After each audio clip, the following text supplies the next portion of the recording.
No niin, nyt ollaan Aucklandissa, Uudessa-Seelannissa. Ei nyt ihan vahvasti tääkään video tossa mennyt. Sä pidät sitä kameraa väärinpäin. Katohan joo. Joo, nyt se on oikein päin. Nyt se on oikein päin. Niin. Eli Aucklandissa ollaan ja kyllä tää ei veri pakkaannut päähän, vaikka ensin luultiin, että täällä voisi veri pakkaantua päähän. Että jos täällä ei tule koti-ikävää, niin missään ei tule. Tätä kauemmaksi ei Suomesta pitäisi päästä. Mikä erikoisinta on se, että kun Käpi on nyt Espanjassa, niin Iso tuolla tasatarkkaan alhaalla meidän alapuolella. siinä on vaan ehkä voi olla satojen kilometrien heitto siihen, missä se Granada on täältä. Joo, alle 200 kilometriä kuitenkin. Eli se on niinku suoraan alapuolella tai yläpuolella. Ehkä se on yläpuolella. Joo. No.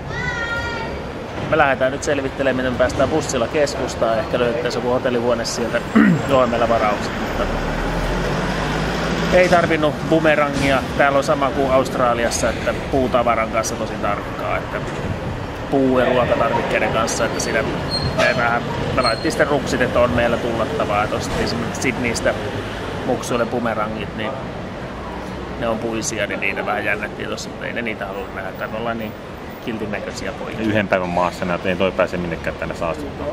Näkisivät vaan. Ne sullakin on nahka-hattu. Nahka-hattu, joo.